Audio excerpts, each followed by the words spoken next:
What's up, Vinyl Community? I'm Robert Fithin, and today I'm going to count down my top 22 of your favorite albums from 2022. What I did was on my Instagram, here's the address, I put out the question, what is your favorite album of 2022? And so many people were nice enough to answer that, and now I'm going to rank those albums. I got about 40 albums. 40 different albums I listened to, most of them multiple times, so thanks to everybody that answered the question. Here are their names. And so thanks to everybody, most people had, or some people had multiple, the same album for different people. So it ended up being about 40 albums I listened to. And I'm going to rank the top 22 of these. So again, these are your favorites if you answered my Instagram. So you might be wondering, well, where's the Scorpions album? Well, nobody said that was their favorite on my question, so I'm not ranking that one. Same thing goes for like the new Red Hot Chili Peppers, the new Billy Idol. Nobody said that was their favorite on my Instagram. Nobody commented even that the new Taylor Swift was their favorite, so not doing that one, or Harry Styles or anything like that. Also not doing reissues like, I don't know, the Neil Young Harvest box or the Beatles Revolver remix or whatever. Not doing remixes or reissues, not doing archival issues like the Rolling Stones El Macambo or Tom Petty live box set or the Jimi Hendrix Experience live. I'm not doing any of those. It's all new music from 2022 that I want to do because I haven't been really listening to any new music this year. I got that ultrasonic cleaner and I've just been cleaning all my records that I already have and bringing them to life and listening to those. So I haven't really paid a lot of attention to 2022.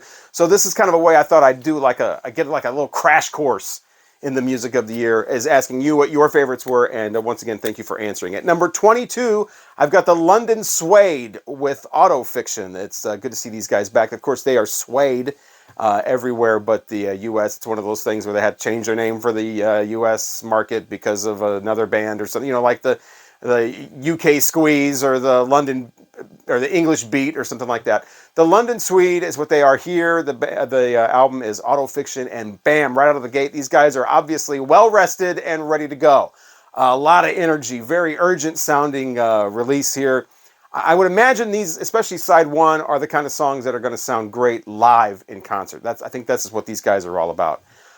Concert, just playing right through. A lot of emotion in the vocals. Like I said, a lot of energy.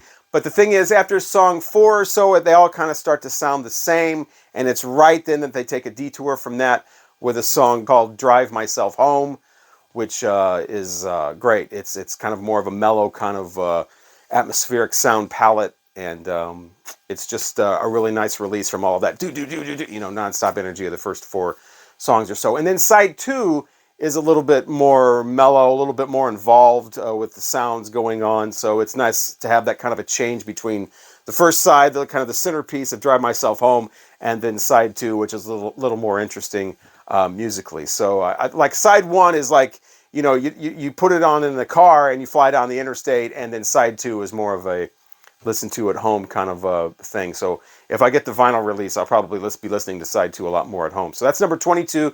The London Suede with Auto Fiction. Coming in at number 21, we have Wet Leg. They are from England as well. It's 2 young ladies there, or at least so it would seem. And people have called this like a punk kind of pop thing. I don't get that. It's more like power pop to me with, outrageous lyrics sometimes. It's that whole Riot Girl thing. It sounds like Riot Girl lyrics with Donna Lewis vocals. It's that whole contrast. I love contrasting music like that, where, there's different things battling it out. The music here is great. That's the best thing about this, is the music. And when they do straightforward, more power pop songs, I think that's what I like more. When they start getting into more of the, I'm going to outrage you with my lyrics, and the woman's telling you to suck her dick and stuff like that. It's like, I've been there. I've been through the 90s. I got all that. But I can see how people would like this if they're not quite as familiar with all that went on in the 90s and whatever. But it does kind of have a fresh sound with the lyrics. The vocals of, I think her name is, Rhiannon Treesdale or something like that.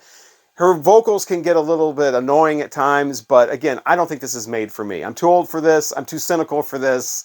I kind of look at this more as like watching a B-grade movie. It's sort of so obvious that it's actually entertaining, on an ironic level, I guess is how I would enjoy this, because I can kind of tell what they're trying to do. It's kind of forced sometimes. It seems kind of compulsory.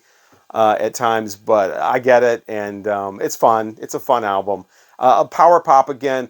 Like I said, it's not like a B movie, but just like a B movie, the lead singer is 29 years old. I was kind of surprised to find that out.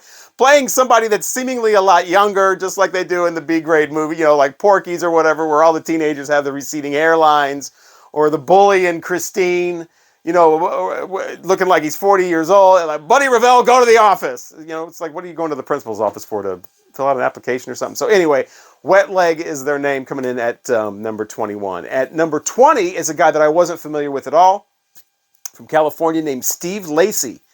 And when I originally saw this and I heard about him, I thought this was going to be a little too much pop for me. I'm not quite into pop of the 2000s or 2020s. But no, he actually is much more than that.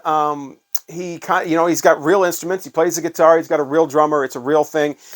He's got kind of a musical landscape that transcends just pop stuff. Now, there are some songs on here that kind of ride that line of being mainstream pop. I'm not as interested in those, especially the one where he's got the female vocalist on there.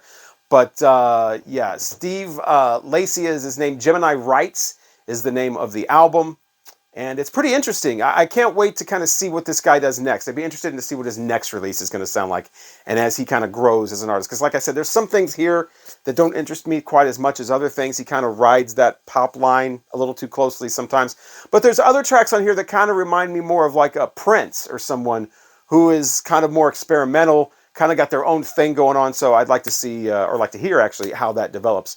As far as seeing Steve Lacy, I don't like that cover art at all. Do something about that cover art, man. Don't do that again with your face and all that red. That I don't like that at all. But anyway, Steve Lacy at number 20 with Gemini Rights. And once again, this is what everybody on Instagram that answered my question, what's your favorite album of 2022? These were people that said this was their favorite album. So this is somebody's favorite album. As is number, what are we at? Number 19, Wise Blood and In the Darkness, Hearts Aglow is the name of this. The lead singer's name is Natalie Maring. I think it's basically her project, and she's just got like a touring band behind her. I'm not quite sure if this is a full band or not, the Wise Blood. But again, real close to pop. I didn't think I would like this, but it turns out I do. Her presentation, I guess, is a lot more mature.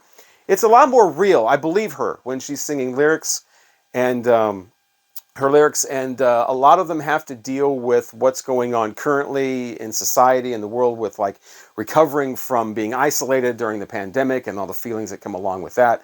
And that's going to come up later on in releases too. I'm glad that people are singing about real things that are going on in real time and not just ignoring everything going on with everybody in life and singing love songs and whatever, which there are a few of those on here as well. Those are the ones I don't find as interesting.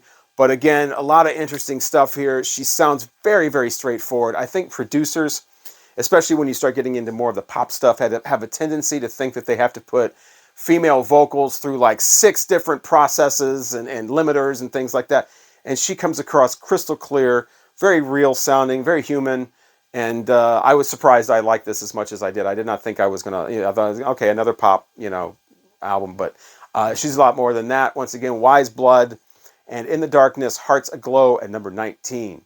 So yeah, I don't know who picked what. I made it a point, because I said these are people's favorites. I don't know who on Instagram chose what, because I didn't want to play favorites. I didn't want to go with people I knew over people I don't know as well. I did, oh my God, this guy's really cool. I like all his videos. I want to put his album up a little higher, or her album up a little higher. I didn't want to do all that, so I specifically don't know who chose what album.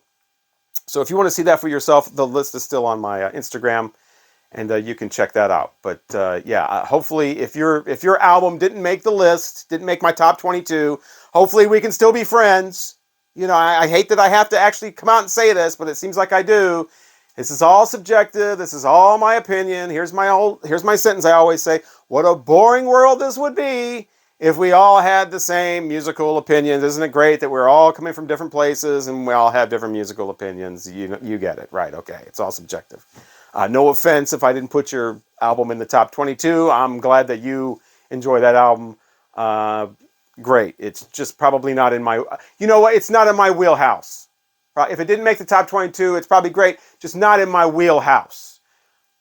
But what is a wheelhouse? Is that a real thing, by the way? A wheelhouse? I know, guys, though. I get what the phrase means, but Is wheelhouse a real thing?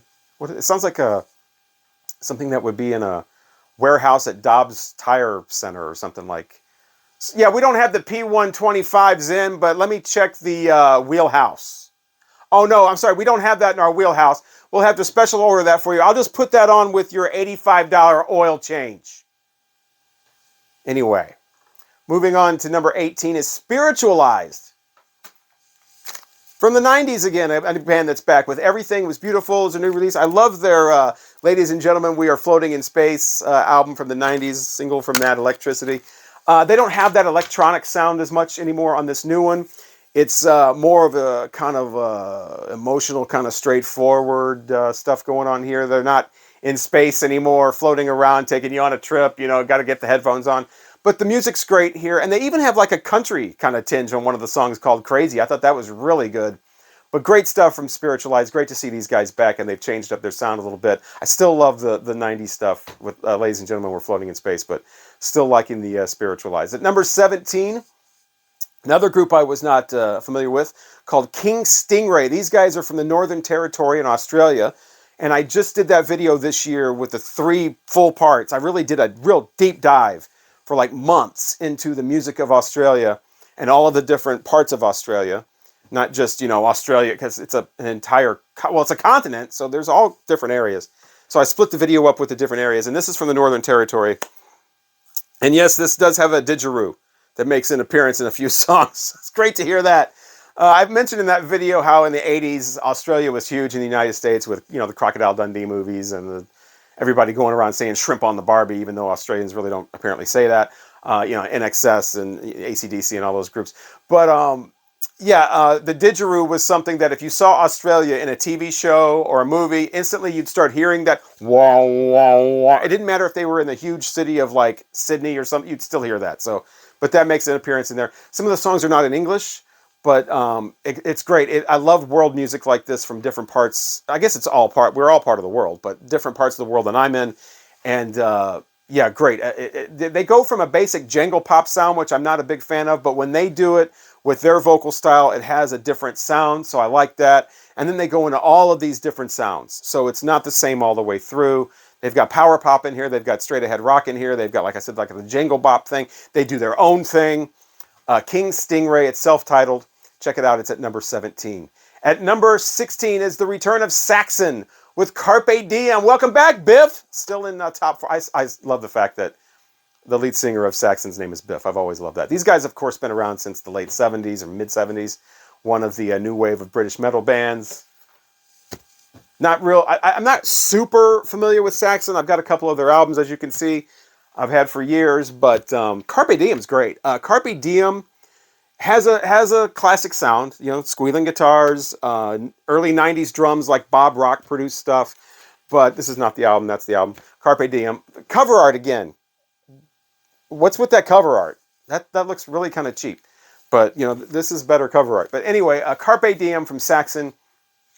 I love the music here.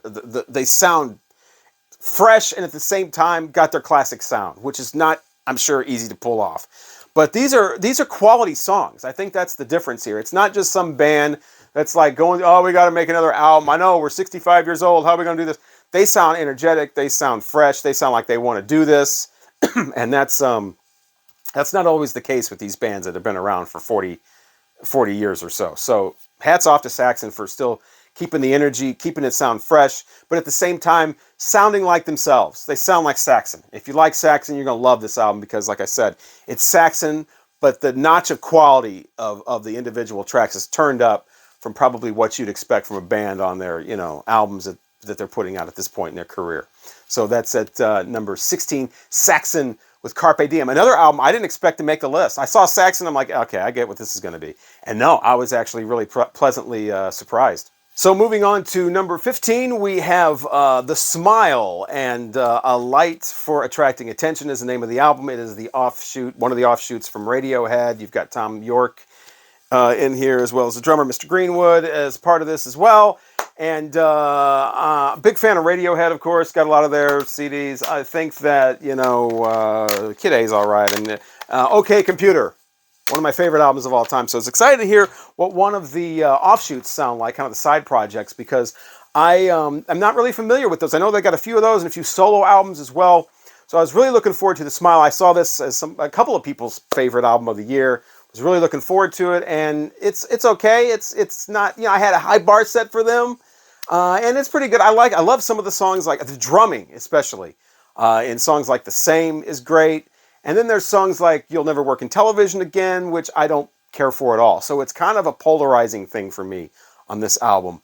Tom York's vocal stays kind of in the same range throughout. It's not as fully realized, I guess, as what I would expect from a Radiohead album. This sounds like, like they're doing this more of a relaxed thing. They're just kind of putting this out without the pressure of expecting, Radiohead, which is my fault because that's kind of what I expected. But yeah, that's why they have side projects and little things so they can just have some fun. One of the things that was, I guess, produced during the pandemic, and so they're all working separately. And I think a lot of these albums that are coming out, especially in early 2022, done during the pandemic when everybody's trying to practice and go off each other on like Zoom calls and whatever. So it's a real different thing going on. I'm glad we can get back to bands being bands again.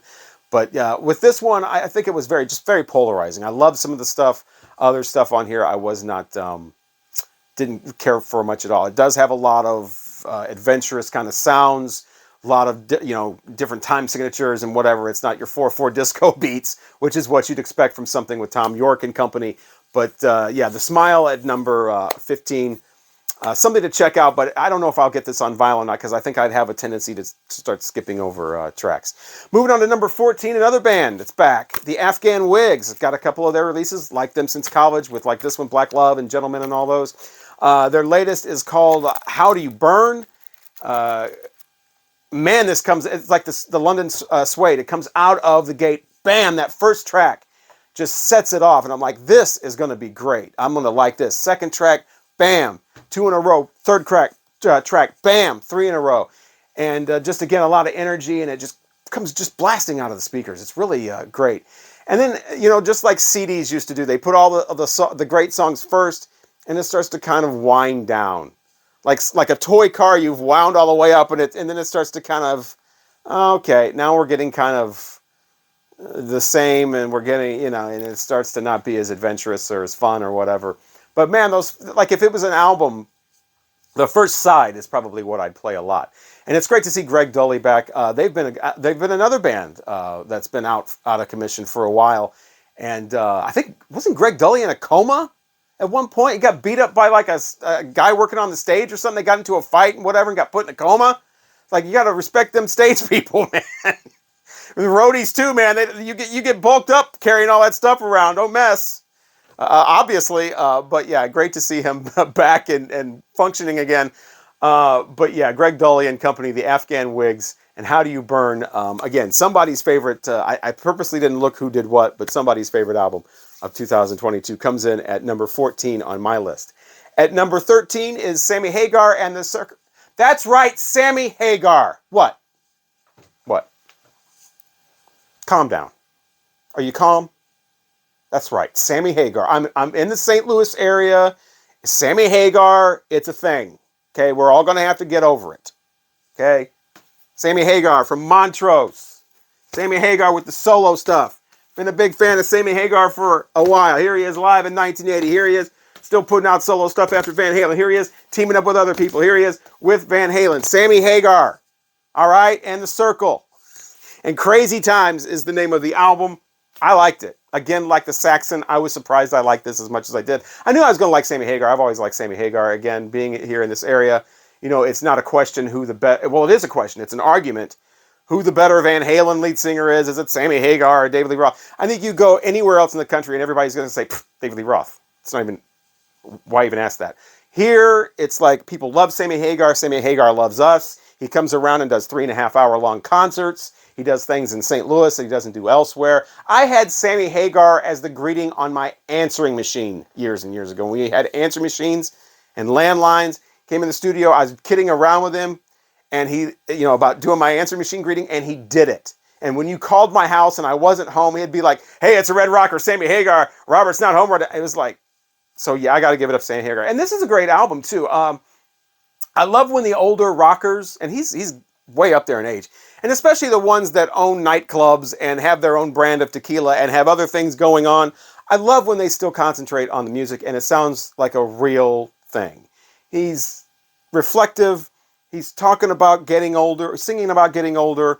He's got Michael Anthony with him, which is, I love Michael Anthony. And his harmonies that he did with Van Halen, some of that is still coming through here with Sammy Hagar and Michael Anthony. So, great. It's a great album. A lot of the drumming on it, the production sounds a little bit boxy. I wish they would have opened that up a little bit. But yeah, a lot of the themes here, as an older person, I can relate to. He's not one of these older rockers that's singing about partying all night and hot woman walking down the street. And, well, okay, there is one song about a hot woman walking down the street. But the hot woman is picking up dog shit so people don't step in it. Literally, that's a lyric. So she's a little different. Sammy's a little different on this. Crazy Time from Sammy Hagar and the Circles. Also, I have the CDs of Sammy Hagar and the Wabaritas and you know, all of his other bands. So good to see Sammy Hagar still making great music. And yes, Sammy Hagar, get over it. It's at number 13. I guess I don't get to sit at the cool kids table anymore because I said Sammy Hagar. I don't know who's cool and who's not. I'm too old to care about that. I just know what I like. If I can't sit at the cool kids table anymore, oh well. I guess I won't have to listen to how awesome the Beach Boys' Pet Sounds is anymore if I'm not sitting at the cool kids table. I had to work in Pet Sounds one more time this year, just one more time for 2022. Okay, coming in at number 12 is Orville Peck with Bronco. Now, I wasn't as familiar with this guy's music, but I always saw his face everywhere with that mask with the like a leather fringe hanging off it. I always thought that was really cool. The people that have like their own like image going on and their own like, I don't know, gimmick or shtick or whatever it is. Sometimes it's annoying and doesn't work. Sometimes it does. I think here it does. He's a man of mystery, according to himself. That's what he calls himself. But yeah, it's almost like a country flavor type thing. A lot of interesting lyrics. He's an interesting guy. I don't have this album, so I streamed a lot of it so you can see the music videos. And I'm not sure if having just the vinyl record of this would do him justice. I think you need some of the visual to go along with it, but it's really interesting. The only drawback is with the country, his voice sounds a little forced. But I think once you get past the first few tracks, you start to kind of get over that, and it starts to sound more natural to you. At least it did to me. But when you first listen to him, it's like, man, he's really pushing that real, you know, kind of country voice, you know. But working in country radio for a while years ago, I used to run into that all the time. And then you would see you'd interview the guys backstage or see them backstage, and they'd be like, "Hey, Robert, what's going on?" And then they get on stage. "Hey, everybody, I just want to thank everybody for coming on out and enjoying the show tonight. Really appreciate it. Okay, here's a new number off our new album." You know, this whole like earnest sounding Southern, and they're from like New Jersey or something. So I don't know where this guy's from. I think he was a punk rock drummer or something. And now I'm not called Pony. That's a little more progressive. But this one's a little more straight country. But he's definitely got his own thing. And again, I don't know what it is, but I love that mask thing. Orville Peck and Bronco. Check that out at number 12. At number 11, we've got King Gizzard and the Lizard Wizard with Omium Gatherum. This is a double album. Guys, you got to take a break. Damn.